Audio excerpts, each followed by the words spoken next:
TV show, the Family and Friends Show, to take you to the presidency, where His Excellency, the President, John Dramani Mahama, is set to commission ambassadors to Ghana's foreign missions. 18 of them will be commissioned today. They will be taking the oath and will be flying out to represent Ghana in their various countries that they have been assigned to. So quickly, let's take you over to the presidency. Republic of Ghana. This swearing ceremony of High Commissioners and Ambassadors is in accordance with Article 74(1) of the 1992 Constitution.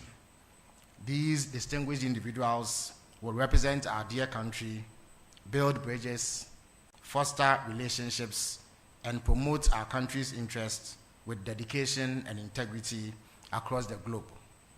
It is now my distinct honor to introduce the High Commissioners and Ambassadors designate, who will shortly be commissioned by His Excellency the President.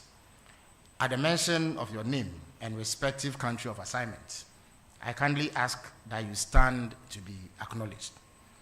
Now we have first on the list, Mrs. Saba Zita Benson, High Commissioner Designate to London, the United Kingdom. Mr. Victor Emmanuel Smith, Ambassador Designate to Washington, D.C., USA. Ms. Mavis Amafrempong, Ambassador Designate to Paris, France. Alhaji Baba Jamal Muhammad Ahmed, who is the High Commissioner Designate to Abuja, Nigeria. Dr. Komas Tim Jehu Apia, Ambassador Designate to Moscow, the Russian Federation. Mr. Kojo Bonsu, Ambassador Designate to Beijing, the People's Republic of China. Alhaji Ahmed Rashid Tunde Ali is Ambassador Designate to Abu Dhabi, United Arab Emirates. Professor Ohinie J is Ambassador Designate to Berlin, the Federal Republic of Germany. Alhaji Abdul Nasiru Din, Ambassador Designate to Ankara, Turkey. Dr. Margaret Miewin Chebere is Ambassador Designate to Copenhagen, the Kingdom of Denmark. Mr. Labik Joseph Yani is Ambassador Designate to Malabo, Equatorial Guinea. Ni Amasa Namwali is Ambassador Designate to Brasilia, the Federative Republic of Brazil. Professor Kwesi Obri Danso is the High Commissioner Designate to New Delhi, India. Ambassador Samuel Yaukuma is Ambassador Designate to New York, United States of America. Mr. Godwin Baletum Amonzim is Ambassador Designate to Monrovia, Republic of Liberia. Mr. Akins Abroka is Ambassador in situ Designate, Director of State Protocol. Mr. Gustav Kweku Sefe Dovlo is Ambassador in situ Designate, Chief of Protocol. And the last but not the least, Mrs. Patience Kokui Gameli Kwame, Ambassador at Large Designate, is the Deputy Director General of the Research Department. Thank you very much. May I now invite our High Commissioners and Ambassadors Designate to stand up for the administration of the oaths by His Excellency. I now kindly invite His Excellency, the President of the Republic of Ghana, to administer 3 oaths. The first will be the oath of allegiance, followed by the oath of office, and then the oath of secrecy. Your Excellency, the floor is yours. Thank you. We start with the oath of allegiance, and you say after me, you fill in your name after I say I. I, do in the name of the Almighty God swear that I will bear true faith and allegiance to the Republic of Ghana as by law established, that I'll uphold the sovereignty and integrity of Ghana, and that I'll preserve, protect, and defend the Constitution of the Republic of Ghana. So help me God. Thank you. We now come to the oath of office, the official oath. And in the same vein, you say after me, you mention your name after I say I, and then everything else, you just repeat what I say. I, do in the name of the Almighty God, swear thou at all times well and truly serve the Republic of Ghana in the office of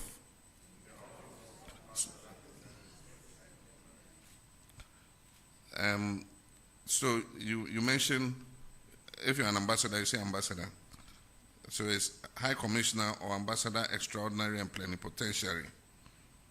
And then you insert your country. So let's take that again. I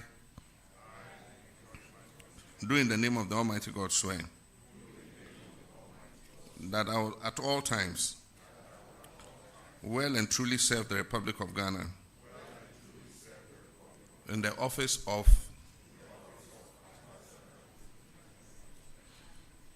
and that I will uphold, preserve, protect, and defend the Constitution of the Republic of Ghana as by law established. So help me God. Okay. We'll take the final oath. It follows the same pattern. So when I say I, you mention your name, and when I say holding the office of, you mention your designation. I, holding the office of, do in the name of the Almighty God swear that I will not directly or indirectly communicate or reveal to any person any matter which shall be brought under my consideration or shall come to my knowledge in the discharge of my official duties, except as may be required for the discharge of my official duties or as may be specially permitted by law. So help me God. Thank you. Congratulations.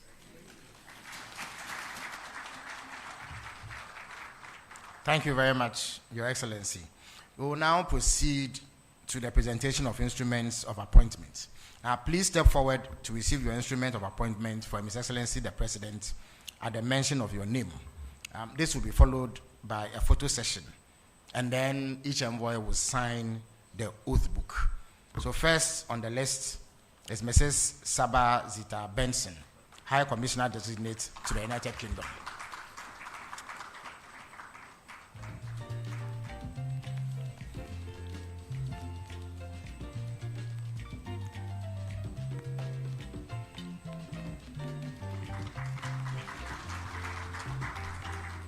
Mr. Victor Emmanuel Smith, Ambassador Designate to Washington, D.C., USA.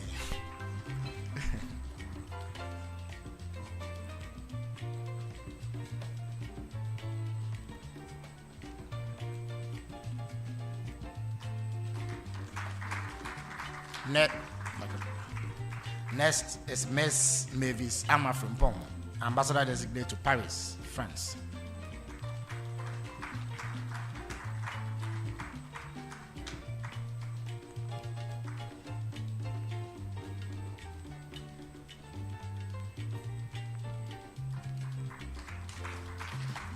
Alhaji Baba Jamal Mohammed Ahmed, High Commissioner Designate to Abuja, Nigeria.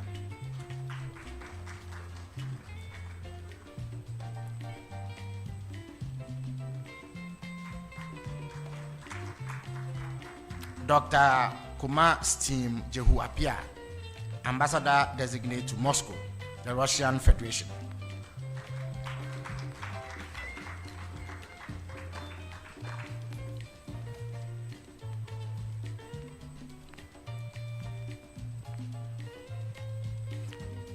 Mr. Kojo Bonsu, Ambassador Designate to Beijing, in the People's Republic of China.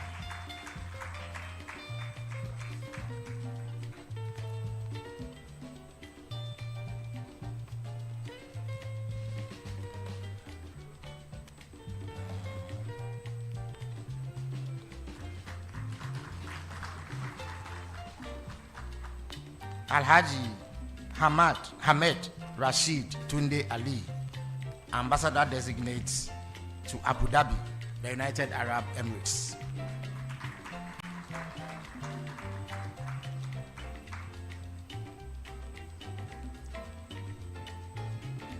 Professor Ohinieje is Ambassador Designate to Berlin, Federal Republic of Germany.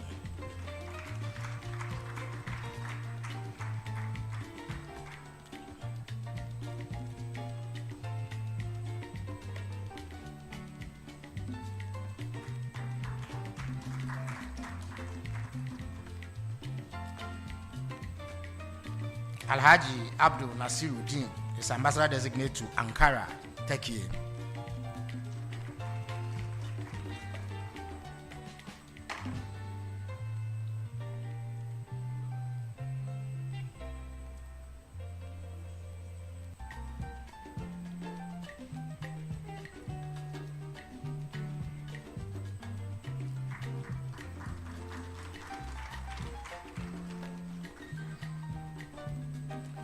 Dr. Margaret Mewin Chebere is Ambassador Designate to Copenhagen, Kingdom of Denmark.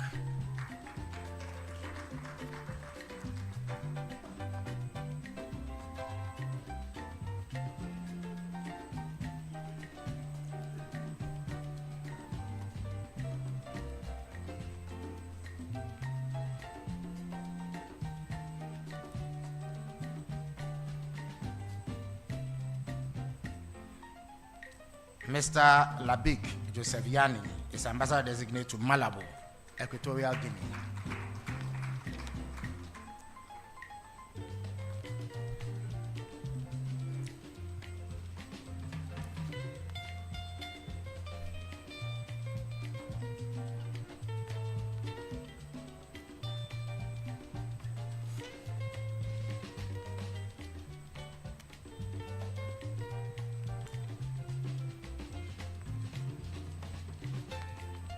Ni Amasana Mwale is Ambassador Designate to Brasilia, the Federative Republic of Brazil.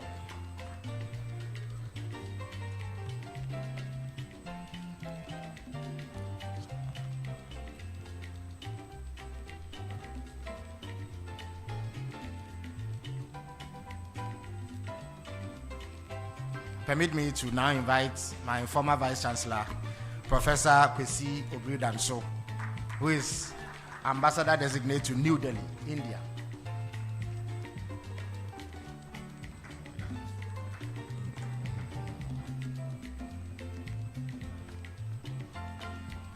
It's now the turn of Ambassador Samuel Yaokuma, who is Ambassador Designate to New York, United States of America.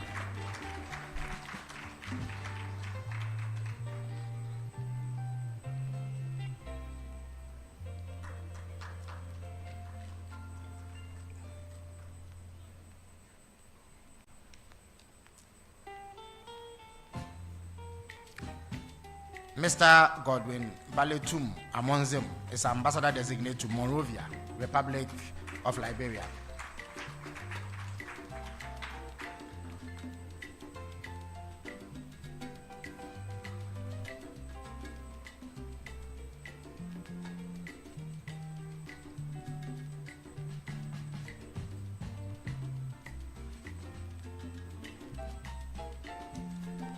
Mr. Akins Abroka is Ambassador in situ Designate and doubles as the Director of State Protocol.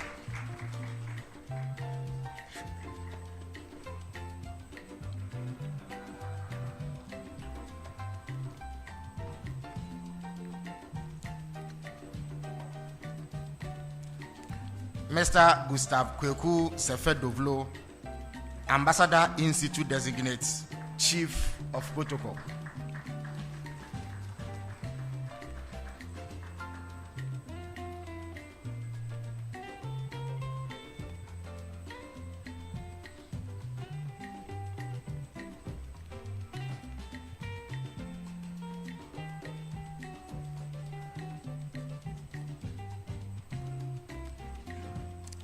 And finally, we have Mrs. Patience Kokui Gameli Kwame, Ambassador at Large Designate and Deputy Director General, Research Department.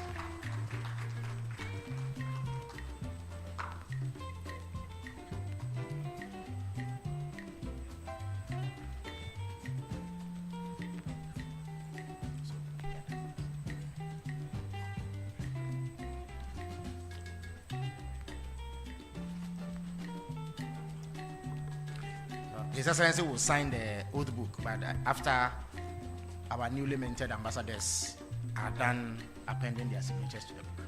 Thank you.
Ladies and gentlemen, it is now my singular honor to invite His Excellency the President of the Republic of Ghana to deliver his remarks on this occasion.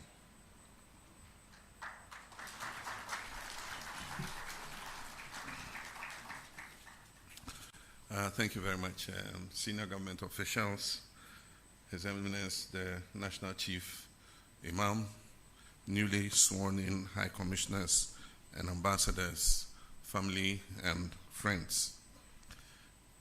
First, let me warmly congratulate you, our newly appointed High Commissioners and Ambassadors of the Republic of Ghana. Your appointment is a mark of the confidence reposed in you and a recognition of your years of dedicated service, sterling achievements, and exemplary contributions both in the public and private sectors. Only 4 days ago, I had the privilege of opening the joint conference of heads of mission and orientation program for our newly appointed envoys under the theme, Harnessing the Dividends of Diplomacy for Ghana's Reset Agenda. For the first time in Ghana's diplomatic practice, we launched Key Performance Indicators, KPIs, as a structured framework to guide your work. This innovation signals a new era of clarity, accountability, and measurable outcomes in our foreign service. These KPIs are not mere bureaucratic tools. They are instruments to ensure that every action taken by our missions abroad contribute directly to advancing Ghana's national priorities. I assure you that I'll monitor progress under the framework as part of our commitment to results-oriented diplomacy. Distinguished envoys, the Reset Agenda is this administration's blueprint, a bold vision to restore hope in our people, to rebuild trust, and to rekindle the movement towards prosperity. It seeks to re-anchor our integrity, transparency, and inclusive development governance, while much of this work will be driven domestically, your role is to extend this agenda abroad by cultivating strategic partnerships, unlocking opportunities, and deepening Ghana's place in the global community. Our foreign policy has always been anchored on enduring principles: Pan-Africanism, peaceful coexistence, self-determination, and the pursuit of justice and equity in world affairs. Yet today's world demands diplomacy that is also agile, that is innovative and purposeful. Global shifts in geopolitics, economics, and technology require Ghana not only to respond, but also to actively shape trends in ways that benefit our people. I therefore expect you to be vanguards of Ghana's economic diplomacy.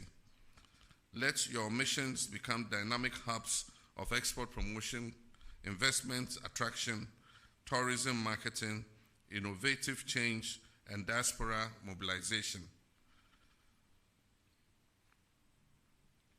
Carry Ghana's story to the world, not just as a beacon of democracy and stability, but also as a land of opportunity, open for business, embracing technology, and committed to partnerships that deliver prosperity for our youth and dignity for our working class. Your responsibilities go beyond representation. They also require strong leadership and sound administration. Your staff must be guided with fairness, respect, and a sense of shared purpose. The image of Ghana abroad is not only shaped by what you say, but also how you manage, serve, and uphold the dignity of every Ghanaian citizen that is under your care. Integrity must be your watchword. The Public Financial Management Act and all relevant regulations must guide your stewardship of public resources that are put in your care. I urge you to guard the public purse with diligence and ensure that efficiency, service, and ethical governance, the very values we're entrenching at home, shine through in every mission abroad. Let me be emphatic. Ghana cannot continue spending a staggering more than $15 million every year on renting properties abroad for our diplomatic use. This is not a judicious use of taxpayers' resources, and the Reset Agenda requires an immediate reversal of this trend. And that is why Cabinet has promptly approved the STRIDE initiative. And STRIDE refers to the strategic transition from rental to developing our own properties. I've tasked the Ministers for Foreign Affairs and Finance to work urgently to resolve this long-standing challenge. From my latest briefing, a transaction advisor has been appointed, standard designs are being developed, and funding mechanisms are already being negotiated. This decisive shift will ensure that our missions abroad are housed in properties that are owned by the Republic, reducing wasteful expenditure while safeguarding Ghana's dignity on the international stage. Distinguished envoys, the research agenda is a shared enterprise. Success depends on close coordination between the missions abroad, the Ministry of Foreign Affairs, and all ministries, departments, and government agencies. It also depends on how well we engage the private sector, civil society, and our dynamic Ghanaian diaspora abroad. As you assume this noble mandate, remember that your service is not for yourself, but for country and God. Serve with humility, courage, and excellence. May your tenure bring renewed favor to Ghana, progress to our people, and dignity to every Ghanaian, both at home and abroad. On behalf of the government and people of Ghana, I wish you well in your assignments. You carry with you the hopes of a nation. May your service strengthen Ghana's standing, advance our interests, and deepen the dividends of democracy and development for our people. May God bless our homeland Ghana and make our nation great and strong. Thank you.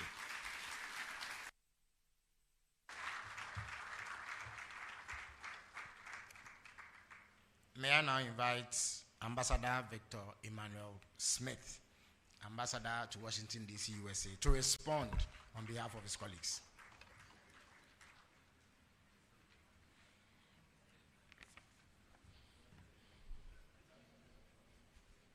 Your Excellency, Mr. President, Chief of Staff, Presidential Advisors, Presidential Aides and Staffers, Nananum, Nime, Name, Togbio, Mamao, distinguished guests, brothers and sisters of the media houses, honored representatives and friends, ladies and gentlemen.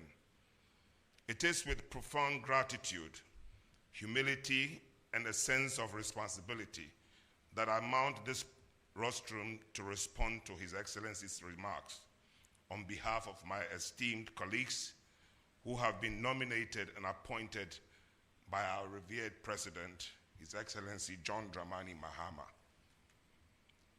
I am acutely aware that this privilege does not belong solely to me, but it is a reflection of the collective trust, hope, and expectations placed in our diplomatic missions by the good people of Ghana, who we represent, and the nations with whom we seek to promote our national interests, particularly at a time that some pundits define the world as quote and unquote wild and unruly.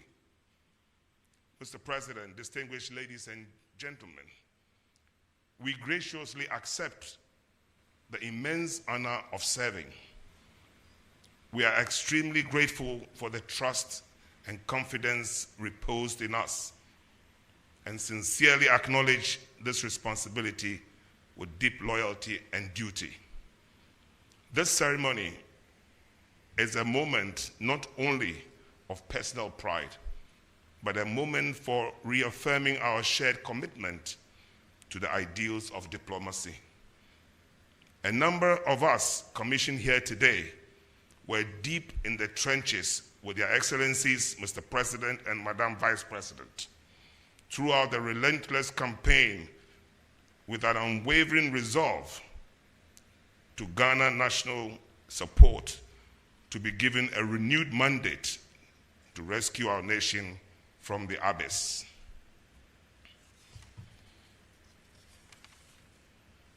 We vouched to restore and to reset Ghana.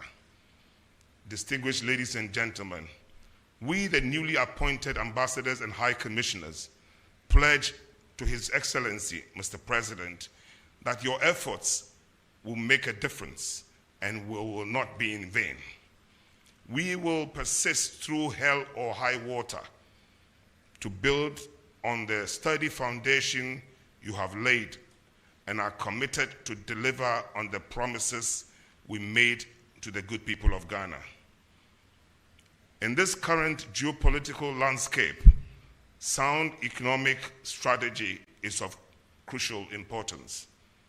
Our relationships with other nations lie in the dynamism of our economic ties. Trade, investments, and innovation will be our focus to enrich lives and create jobs in Ghana.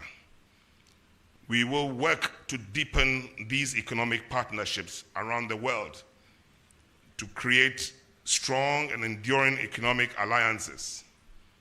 We will put our best efforts forward to identify and facilitate opportunities for a new transactional approach to the benefit of the Republic of Ghana.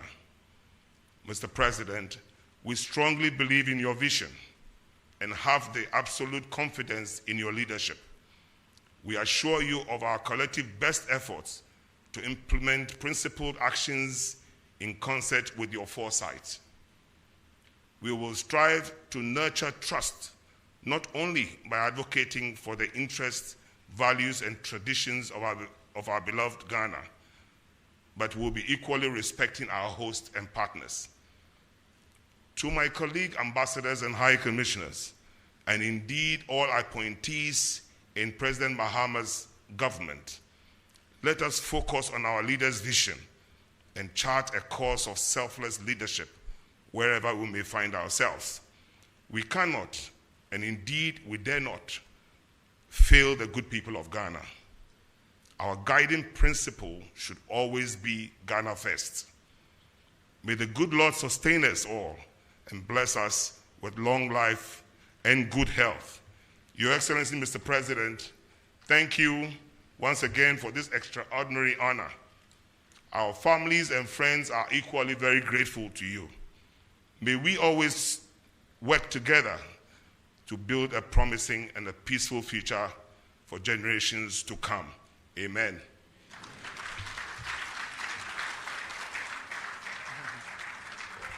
Thank you very much, Ambassador Victor Emmanuel Smith. At this juncture, ladies and gentlemen, we would have a photo session. In the interest of orderliness, this is how it is going to run. So each envoy and his or her family would first take a photo with His Excellency the President, after which they will be joined by senior government officials, and then we'll bring the program to an end.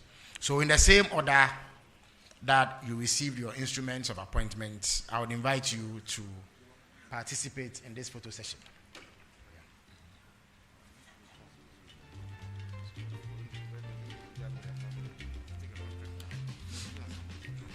All right. We have had to amend the program because of the exigencies of time. So we would limit the photo session to the President, each envoy, and his or her family. So I now invite Mrs. Sabazita Benson, High Commissioner, I beg your pardon, to the United Kingdom, and her family.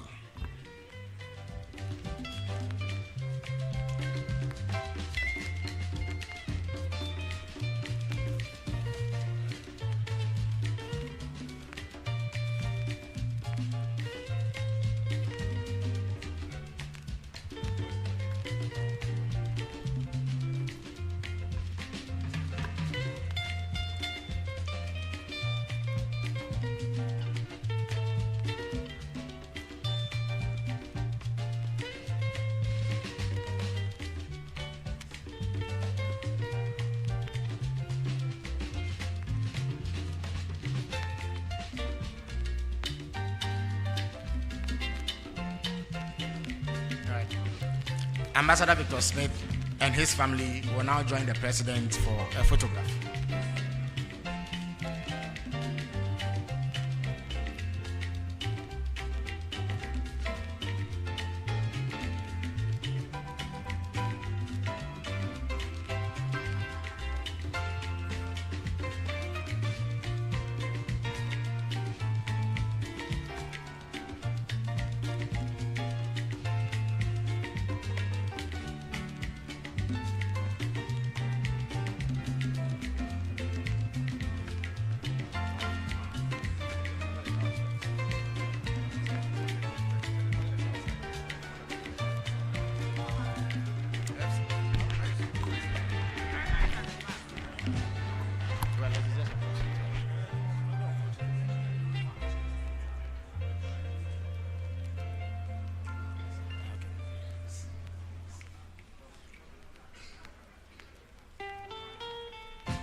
All right, we'll now invite the ambassador to France, Ms. Mavis Ama Frimpong, and her family to join the president for a photo session.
Alhaji Baba Jamal Mohammed Ahmed, High Commissioner to Abuja, Nigeria, is next, and his family.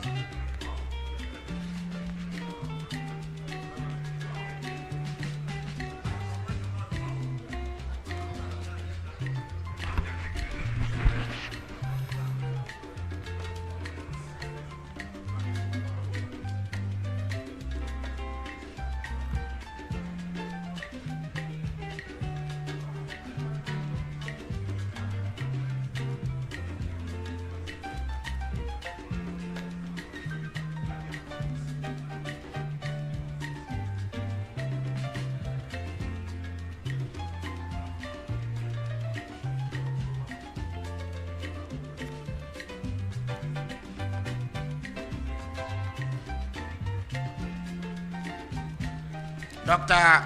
Komastim Jehuapia, ambassador to Moscow, Russia Federation, and his family are now invited to take a photograph with His Excellency the President.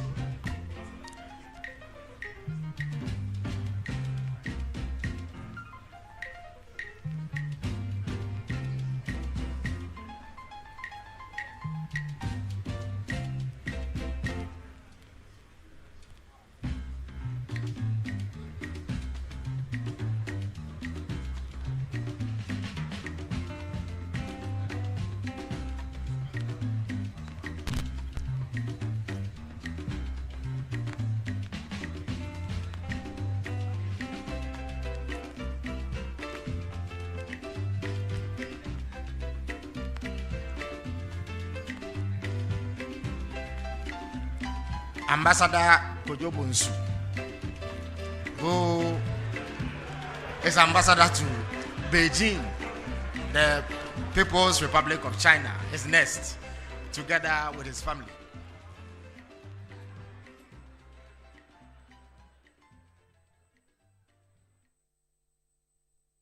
That ends the swearing-in ceremony of the new ambassadors who President has given their mandate to go and work. We'll be right back with Newsfeed. Do stay.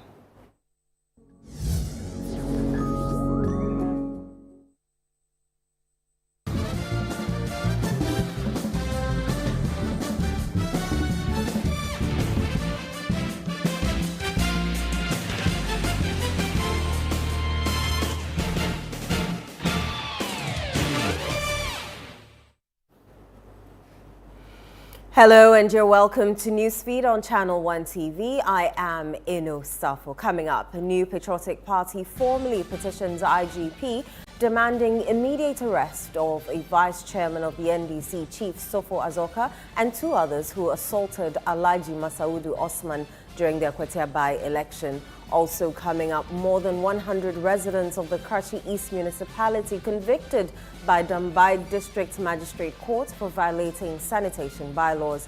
Coming up in business, MTN Ghana to phase out 2G and 3G networks gradually. And later in sports, Ghana to face Chad in Matchday 7 fixture at 1 p.m. in ongoing FIFA qualifiers. The details of our stories. The New Patriotic Party has formally petitioned the IGP demanding the immediate arrest of Chief Sofo Azoka, a vice chairman of the NDC in the Abuakwa North Constituency, communications officer of the NDC, Abdul Wahab, and an unnamed individual seen in a video slapping the NPP's third vice chairman, Alhaji Masaudu Osman, during the Akwatia by-election. The NPP is accusing Chief Sofo Azoka and Abuakwa MP Abdul Wahab Amadu of threatening violence and assaulting party officials, including the minority leader Alexander Peña-Markin during the polls. Richard Ahiagba spoke to the media after presenting the petition to the IGP. The conduct of some NDC personalities in the Akwatia by-election. This morning we came here to submit that petition formally to the IGP. To have the police investigate and possibly arrest and punish the conduct of Alhaji or Chief Sofo Azoka and Abdul Wahab, who is a constituency communication team member or officer for Abuakwa North constituency, Abuakwa North of the NDC. We are interested in justice. Our coming here is designed to formally petition the IGP. We know the police saw it.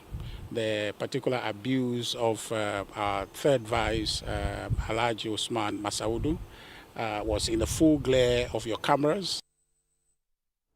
Meanwhile, the Eastern South Police Command has begun investigations into the alleged assault on Alhaji Masaudu.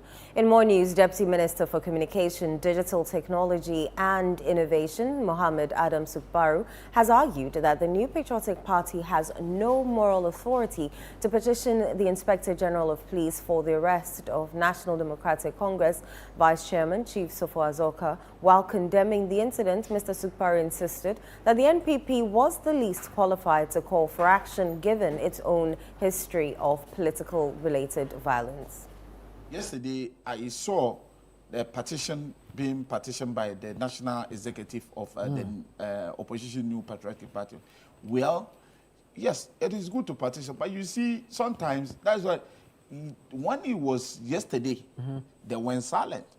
Today, it is about you. You are crying that people should come to your aid. That is why we are saying that when I see somewhere and I see that your house is on the fire, I should be the first person rushing to put, to quench the fire. I shouldn't sit aloof and say that after all, it's my neighbor.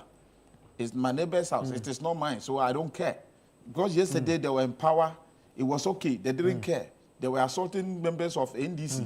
They were accusing ordinary Ghanaians. They were beating judges who were seen not to be aligned with them. It was okay. Today, it is about you. Now you are crying. That is what I'm talking about. That's the hypocrisy that I'm talking about. In as much as I condemn it, I think that it shouldn't be a New Patriotic Party. They should not. They don't have the moral right to petition any police in this country.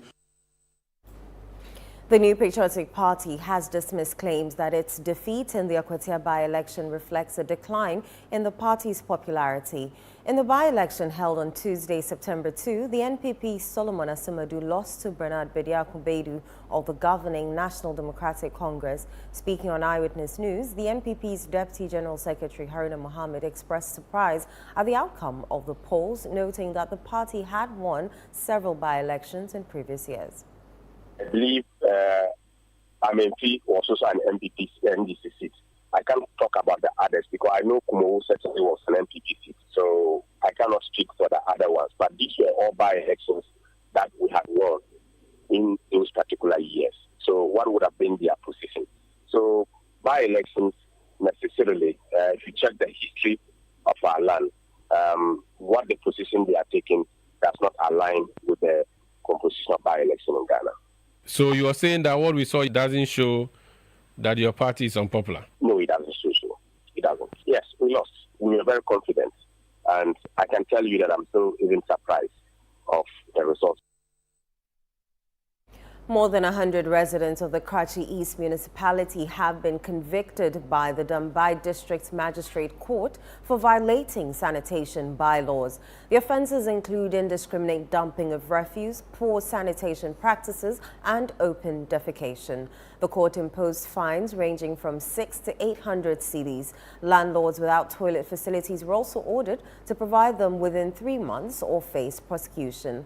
The prosecutions follow a surge in typhoid cases in the Oti region, with over 20,000 cases recorded in the first half of the year.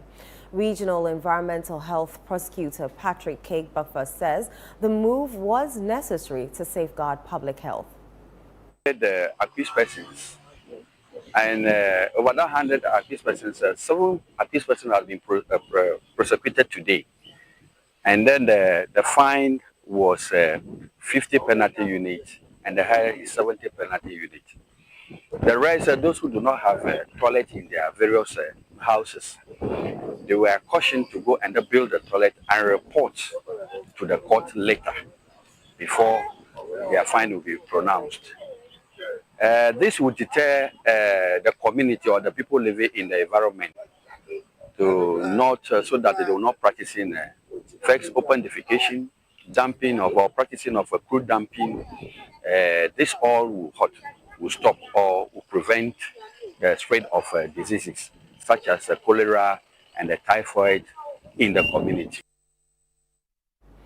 President John Dramani Mahama says a thorough investigation will be conducted into the previous expenditure on the Ofakko and Sawam Road project. He raised concerns over the use of funds by the previous administration, questioning why the project remained incomplete despite a loan secured under the NPP government. I can understand what happened. A loan was taken for this project, and I don't understand why the money is finished and the project is not over, and that we're having to come and pay supplementary almost 78 million from government of Ghana funds. So that's something that we need to find out. What really happened? How come the loan that was taken was not enough? Was it that the estimate for the project was not done properly, or what happened? But I can see that drivers are happy now, and I hope that from now till when you finish the project, you maintain a smooth flow of traffic even as you're working, so that you don't impede the flow of traffic. So we'll hold you to your word. Meanwhile, Minister for Roads and Highways Kwame Govins-Agbaja confirmed that the government has fully met its financial obligations. He disclosed that the city equivalent of $78 million has been paid to the contractor working on the project. We directed that all resources should be mobilized and make sure this contractor is paid to continue the work. Indeed, Mr. President, at the time you took office, the contractor raised a certificate of almost $78 million before NPP left power, and they did not pay him. So it was surprising that just after you took office, people were expecting that what they could not do all over that period, you will do it. But guess what, Mr. President, you did it. As of today, Mr. President, every certificate owed the contractor on this project has been paid. You're still watching Newsfeed on Channel 1 TV. I am Inu Safa. Still to come, NDC assures President Mahama will not abuse two-thirds majority in Parliament. We'll tell you more shortly. Do stay.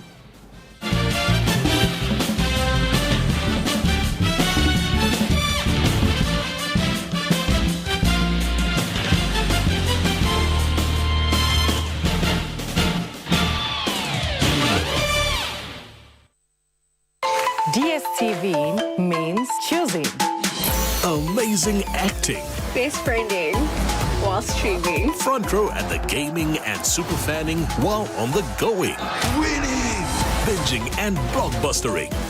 While others are white ricing, you're jolloffing.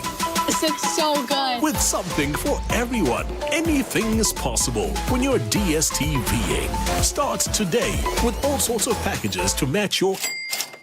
In a world filled with challenges, we all need guidance, hope, and a lifeline to anchor us. This is Lifeline, And I'm your host, Fred Crunchy Mensa. For social issues, relationship challenges, and family matters, Lifeline is here to inspire, uplift, and guide you on your journey. Where we give you support, where we hold your hand through the valley and through the thick and thins of life. Join Bishop Fred Crunchy Mensa. I welcome you especially to Lifeline. Every Tuesday and Thursday at 10 p.m. right here on Channel 1 TV. Let's walk this path together, strengthen our faith, our families, and our lives. Lifeline, because every soul deserves a guiding light. Tune in to Lifeline on Channel 1 TV and let's grow together.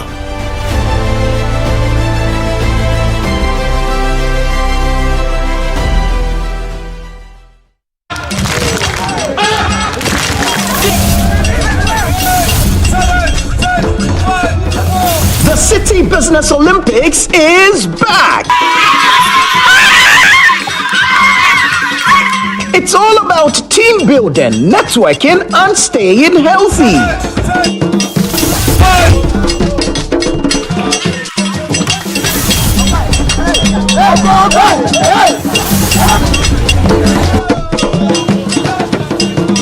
Which game will your company participate in this year? Is it 7-a-side football, volleyball, swimming, basketball, or sack race? Rally your teammates and get ready for action. Date, Saturday, September 27, 2025. Time, 8 a.m. Venue, Eden Heights Sports Complex. Call 0558-973-973 to register your company today. Let's keep fit, grow connections, and enjoy a day full of energy and excitement.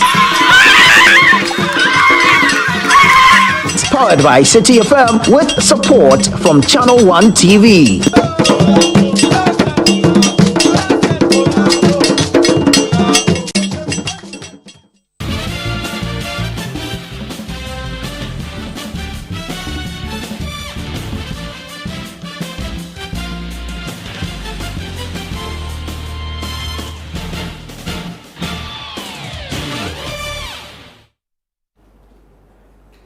You're welcome back. This is Newsfeed on Channel 1 TV. Let's do some more stories. A National Executive Committee member of the National Democratic Congress, Victor Wanda Kuto, has assured Ghanaians that President John Dramani Mahama will not abuse the two-thirds majority the party currently holds in Parliament. He stressed that President Mahama would rather use it to advance reforms for transformation. Speaking on Eyewitness News, he noted that with 187 members of Parliament, the NDC commands a two-thirds majority. The president that is careful and mindful of the use of discretionary powers. That has been my worry and concern. If you realize, under the previous administration, during their first term, we got to a point that we couldn't even remember the names of some of the ministers. They had about 120 ministers. It's because there's no constitutional limit to the powers given to the president to appoint ministers. So you can have a president that will come and can appoint 400 ministers. Because there's no constitutional limit. But you have a president that is very moderate. You have a president that knows how to exercise discretionary powers. So I want to assure you and the people of Ghana that this is not a president that will want to abuse the two-third majority that we have in Parliament. No.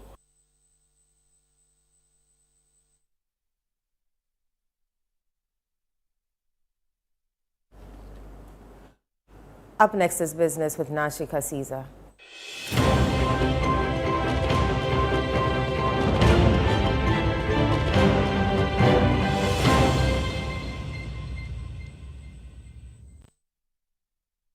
Hi, Na, how are you doing? I'm well, Inu. How are you doing? I'm very well. What's up in the world of business? Well, MTN has announced that it's going to phase out its 3G and 2G networks. So tell us more. Telecommunications giant MTN Ghana says it will adopt a cautious approach in phasing out its 3G and 2G networks to ensure customers have sufficient time to migrate to the 4G spectrum and beyond. According to MTN Ghana, many customers continue to rely on 3G and 2G services as a way of managing data consumption, which is generally higher on 4G. Speaking at a press briefing during the Digital Africa Summit in Accra, MTN Ghana's CEO Stephen Blewett explained that the company understands the concerns of customers who lack the financial means to purchase 4G compatible devices. A lot of our customers are operating on a 3G layer, a vast majority. Even though there's 4G availability, as we've seen, it's ubiquitous, it's everywhere, across all the networks. The problem is customers are still using 3G. Now, why are they still using 3G? Two reasons. One, some customers choose to do that because they feel that when they go to 4G, they're using data quicker, which in some cases they are, because if you're using YouTube, it optimizes. But besides that, there are a lot of people that are sitting on 3G and below devices. So both have to work together. We believe that we have to go towards its efficient spectrum usage to go towards sunsetting 2G, 3G. But we have to work in tandem with, okay, well, how do we make sure the devices are there so we can do that? Because if you don't work those two together, we'll end up in a situation that we want to sunset it, but people are saying, but I don't have a device, a phone, that can actually allow me to work on a 4G spectrum. And that's it for business. I am Nashika Caesar.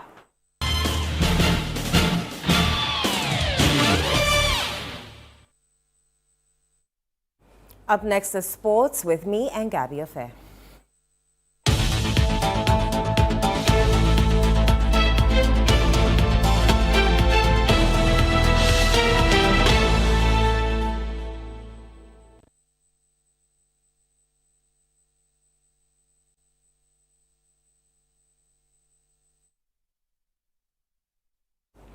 Ghana's Black Stars will be aiming to edge closer to qualification for the 2026 FIFA World Cup when they face Chad this afternoon at 1 p.m. in N'Djamena. Coach Otuado's side remain unbeaten in the qualifiers and will be up against a Chadian team that has gone 6 games without a win in the campaign. Gabby Affair joins us with more on what to expect from this afternoon's clash between Chad and Ghana. Hi, Gabby.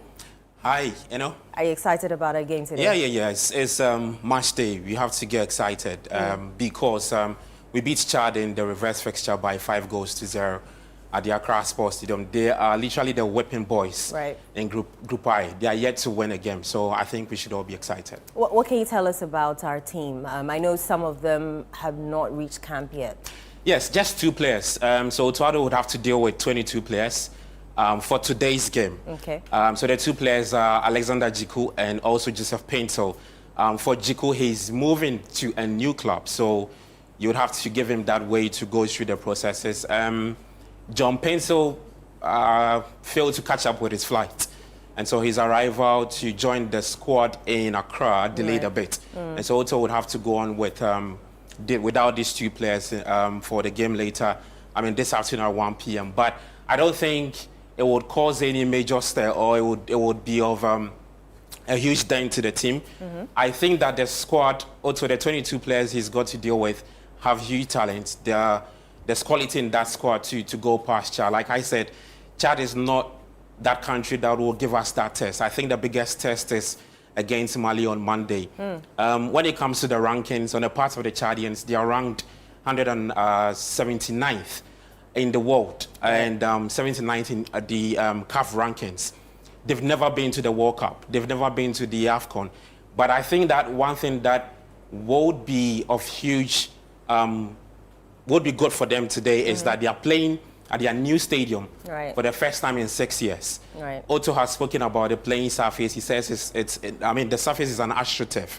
Okay. He says he's not too happy with it, but I think that the players are okay with playing in AstroTurf. I don't think that would be of huge deal to or would cause any major stir when it comes to whatever they want to do against Chad today. What should we be expecting from Coach Ado today?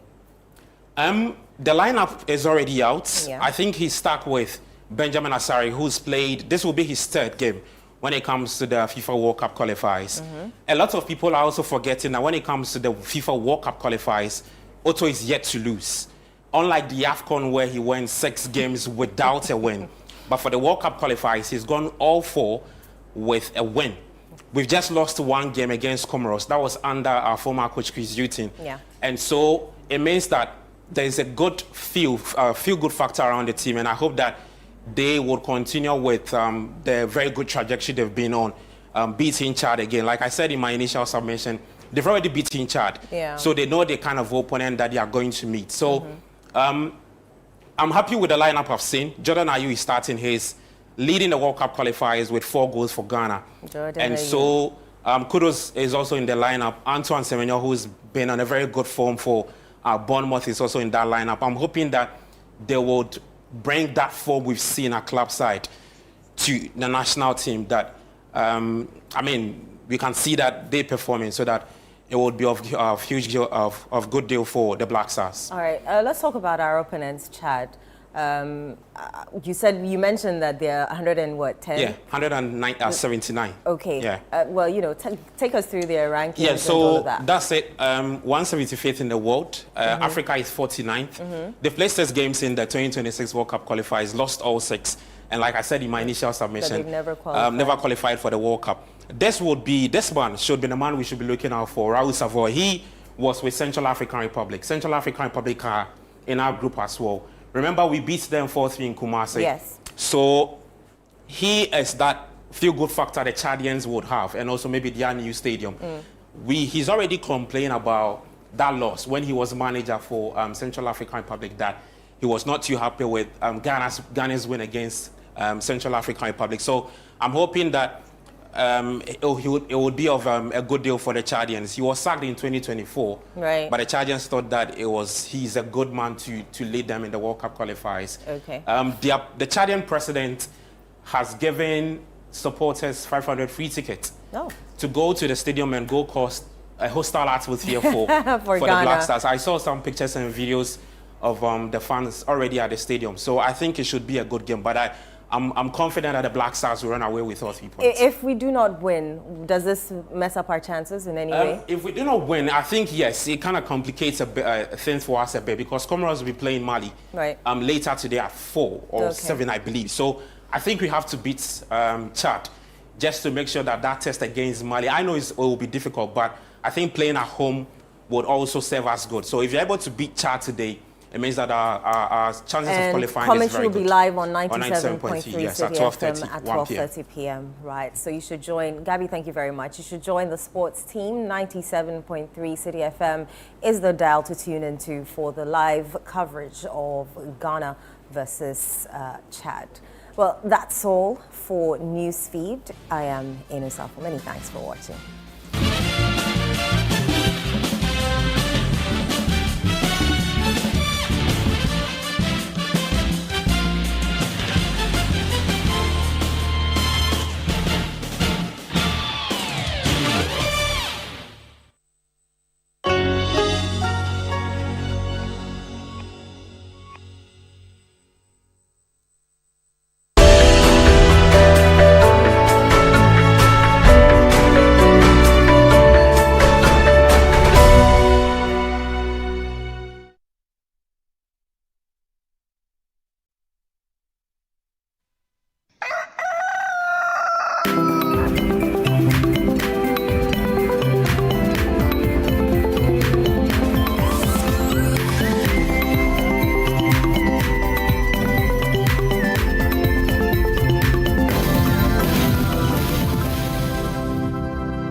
Hello there. Thank you for choosing us. This is Breakfast Daily here on Channel 1 Television, and it's time for the news review segment. We're going into the conversation straight away. We have a number of topics to be looking at, and hopefully we're able to make judicious use of our time. The Honorable Alhaji Fusaini Issa is here, a former member of Parliament for Kaikwe North. Alhaji, good morning. Good morning, Dana. Good to have you. Alhaji, you're beaming with smiles. What's going on? I am happy that today you acknowledge the Alhaji ship in my head. I'm just pleased and happy and elated. I was wondering where the smiles are coming from after a defeat in Akutia. Okay, you will come to We'll get there. But let me say good morning to Elvis Darko. He's the editor of the News Center newspaper and newscenter.com. Elvis, good morning. Good to have you. Thank you. Right. Okay. Yeah, this morning, the private newspaper publishers an online association. Right. We are inaugurating our new leaders today. Oh, Print Park. Print Park at Tank Palace. The inauguration will be done by the Minister for Government Communication, Felix Fosukwachi. Right. We are lifting up Print Park. We are now becoming more active. We're going to be very, very, very vociferous on national issues from now on. We've gone through a very competitive election, and we've elected new executives. We've realized that print will never die, but will not be as strong as it used to be. So we've actually expanded our doors to online, because we have all also moved online. Exactly. So we believe that we need to give the association that expansion. So if you have an online portal and you are looking for an association to join, Print Park should be your preferred association to join. If you are doing only online, you are welcome. If you are doing print, you are also online. So we are looking at the future of the print media industry, and we believe that we are going to be working hand in hand with the online unit at all costs. So we've decided that though those who started it at that time, there was no online, so their focus was only print. But we've realized that society has changed significantly, and therefore it is important for us to look at new areas that will make us more effective. We've done that. So we are inviting all members of this morning? Yeah, this morning at Tank Palace Hotel. What time? At 10. At 10. This morning. So from here, straight to Tank Palace for the inauguration. Right. We want to become the voice that will speak on all national issues as long as the matter has come up. And we think that it's time for us to be that competitive. We have allowed our sister association, GJ, to be more vociferous on issues than us. Meanwhile, they are association for our employees. We are the ones who employ the people before they can belong to GJ. But we have been dormant for a while. This time round, we'll go into that some other time. We will become the voice, and GJ will be our partner. Very well, very well. What you've done this morning is called Agamaliza. Oh no, but it's important. It is. Oh, thank you. I think for giving me the opportunity to say something about Print Park. Anyway, but see, these are our members. Indeed. And helping the program. So when we take a little announcement about it, I think it's also helpful. Very well. Let's go to Akwetia now. The NPP we know lost, but fallout from that election is that the party has petitioned the Inspector General of Police to arrest and probe Chief Sofo Azoka and Alhaji Wahab over some threats and, of course, altercations, or if you like, assaults during the exercise in Akwetia. I'll start with you, Alhaji. I want to believe you've seen some of the videos and what transpired in Akwetia. Your observations, even before we go into the merits of the petition by your party. Good morning to you, Nana. Good morning, Elvis. And good morning to your viewers. Akwetia is come and gone. Akwetia is not the first by-elections we've had in this country. Since 1996, I believe, we've been having by-elections. And by-elections by themselves are unique. Unique in the sense that the constituency becomes the focus of the nation whenever there's a by-election. And because we have everybody who matters, or political players, descending upon one constituency, it tends to be a more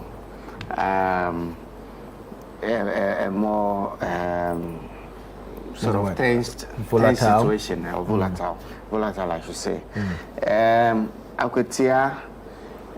Akwetia is a constituency that has been won by both the NDC and NPP in the recent past. I recollect from the 6th Parliament we had Honorable Baba Jamal.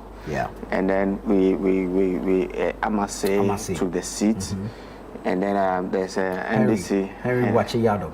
And then we had Eskumi, and now we have the NDC take it again.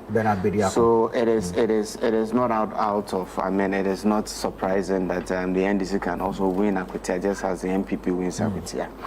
But you see, during such elections, the people have opportunity to choose between a sitting government and an opposition government, and many a times incumbency power and how ruling or sitting governments have been able to run those by-elections tend to sway the seats in their favor.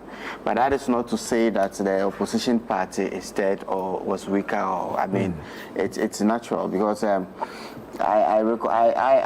monitored the elections. I wasn't there physically on the day of elections, but I monitored on your channel. Right. There were issues that came up. On the morning of the elections, there were still roads being constructed. There were still equipment constructing roads. There were people who needed to be induced. I mean, it was the MP-elect says the construction of the roads was the request of the chiefs. I'm not the person to argue on that tangent because I have seen projects that have long gestation periods.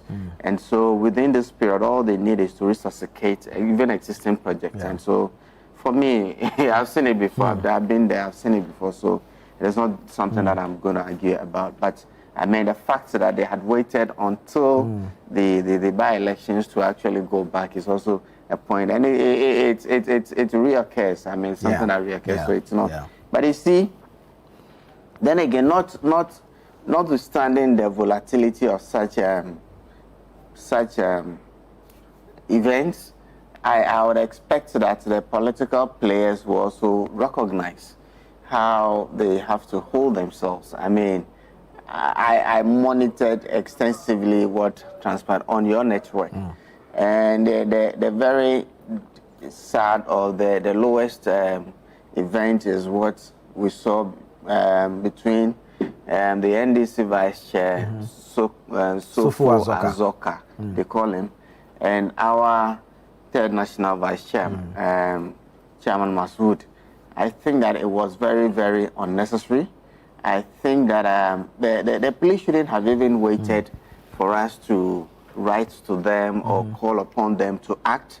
There and there, I think that the police, I was disappointed at the behavior of the police at the point because when you watch the video and subsequent occurrences, I mean, it was a cordial atmosphere where political actors meet, they exchange pleasantries. Sometimes they even go to the extent of eating together and all of that. And then they move on. They are all there to monitor the elections to ensure that right things are happening and nobody is getting an unnecessary or some advantage to the detriment of the other. And so I think that it was very, very unnecessary. And if you look at the conversation where it started off, Chairman Masood was I think he was taken by surprise. It's very obvious he didn't expect such behavior from Sofo Azoka. But I'm also thinking that if Chairman Masood at a point has had a backup and had, let's say, 10, 12, 14 boys around him, it would have been a very nasty incident. It wouldn't be something for him to shove his hand into Chairman Masood's face like that on camera. I found it very offensive. And for the police, even at the point, I saw that the police was trying to sort of plead with him to stop what he's doing and all of that. And to date, to know that no action has been taken by the police and they had to wait for the New Patriotic Party to issue such a statement, I think that it's very unnecessary.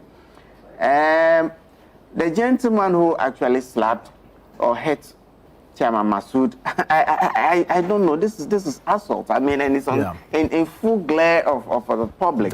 It's on camera. I don't see why and what the police is waiting for. I have heard people trying to praise the police for keeping the peace and ensuring that we had relatively incident-free relative to what transpired in Ablekumanov incident. But I mean, these are not things that you want to see in Ghana at a by-election in 2025. After 32 or 33 years or so, we should really be above this. You see, we should really be above this. And why to date the police has not acted? Why the police? I don't know what the police is waiting for. And it's these are not the scenes that we want to see. Elections have come and gone. The New Patriotic Party, yes, we lost the election. We say congratulations to the NDC. But you see, in all of this, you will recognize where our party is today. We are in a mode of trying to restructure our party and get ready for the next elections, as all political parties are expected to do. We are having internal contest. So the concentration or the focus of the party on such a by-election was sort of not up to the level that a lot of us would have wanted.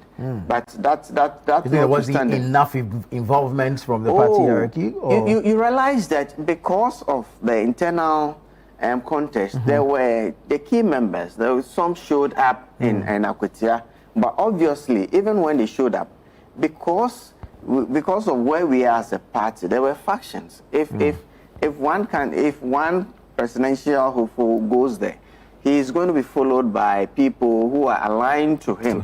And then you see that the other, but supposing we had finished our internal election and had a figurehead who was the leader of our party, consummate leader, he goes into the constituency and he will have absolute control. There's a united front that there will be, that is what we are working at. And so this by-election came at a time that is not too favorable to the NPP, but also certain governments winning by-elections. I mean, under President Kufuor, there were about 7 by-elections. The New Patriotic Party won all of them, but in 2008, the NDC went on to win the general elections. At Kufuor's time, I think the NDC won Tamale. There was a by-election in Tamale. I mean, okay. Yeah. Given that they won elections. They won 1 out of 7, I think so. If this elections was in a stronghold like anywhere in main Kumasi, Bantama, Swami. I mean, notwithstanding the fact that we were in opposition, we were still going to win anyway. Right. You see, so it's not out of place. I think that the NDC is one Akwatia. We'll move on. But the incidents that happened, I think that I want to dovetail that into what transpired in Ablekumanov. We heard days before the Akwatia elections that the gentleman who assaulted Honorable Hawa Kumsin and some other leading members of the New Patriotic Party had been convicted. And the fines that were issued to them was like 6,000 cities. And I will understand that there are rules to some of these things, the penalty points that will be converted into cash and all of that. But I would also not believe that 6,000 cities was punitive enough. And because it wasn't punitive enough, then people still could muster the courage to do what Sofo Azoka did. No amount of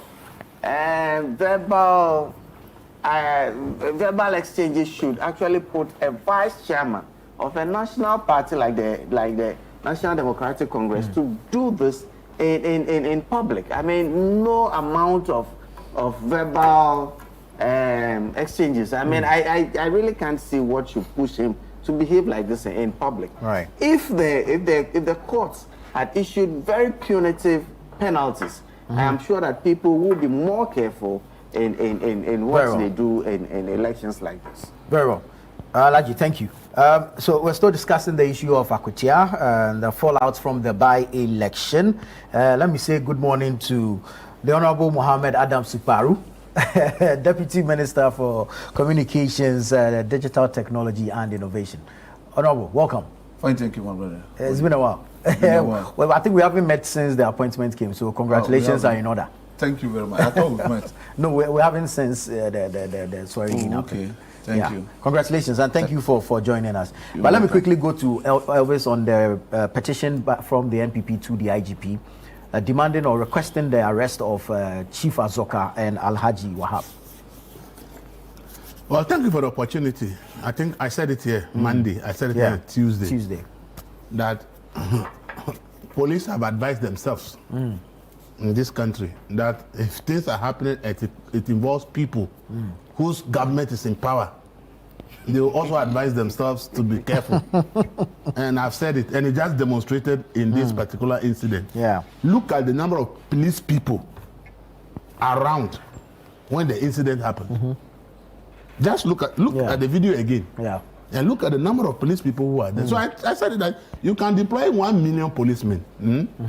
If they decide that they will run away if there is violence, or they will look on when there is violence, nothing will happen. When the guy slapped the MPP third vice chairman, he actually raised his hand over a policeman and slapped him. But the police could not arrest him there. Why? Because he's dealing with the NDC vice chairman and his bodyguards. Right. So he can't arrest them there because he's afraid there may be repercussions for him. Tomorrow they'll transfer him some village, so he won't arrest him. In which civilized country will you say that somebody will do this and will not be arrested instantly at the place? That you assaulted somebody right in front of a police officer. There were so many police people there, and you assault somebody right in front of the policeman, and it's not arrested. You have to take the person's arrested party people to be petitioning the IGP to arrest. That is the state of the country. That's the direction we are moving our country. And we must all speak against it. We must all speak against it. And when we speak against some of these things, people think that we are. Look, we are heading towards a situation that will put everyone's life in danger in this country, which is not good for us. It's interesting to hear Honorable Fuseni talk about those who are arrested for attacking Howard and Co. giving the fines. The fines. The 6,000. I remember that when the Delta Force invaded the court. Yeah. What fines were they also giving? It was the same charge, causing violence. It was the same, a different actor, same script. Just give them some small charge, they will be fined, and so they have been convicted. But we all know that those fines, if we are strictly to apply the law, that's not a charge that should be preferred against the Delta Force or the guys who attacked the Howard and Co. and Tablikuma. No. What we saw and the charges preferred, you sit back and say, why are we really serious in this country? But the politicians do this to free their people and think that the rest of us, we are not smart to see what they are doing. This kind of tragedy and things that are happening, we should be very careful. Because look at the number of policemen. And somebody raised their hand and slapped somebody in front of a policeman. And nobody is arrested. Now somebody is now petitioning IGP that arrest the person who slapped me.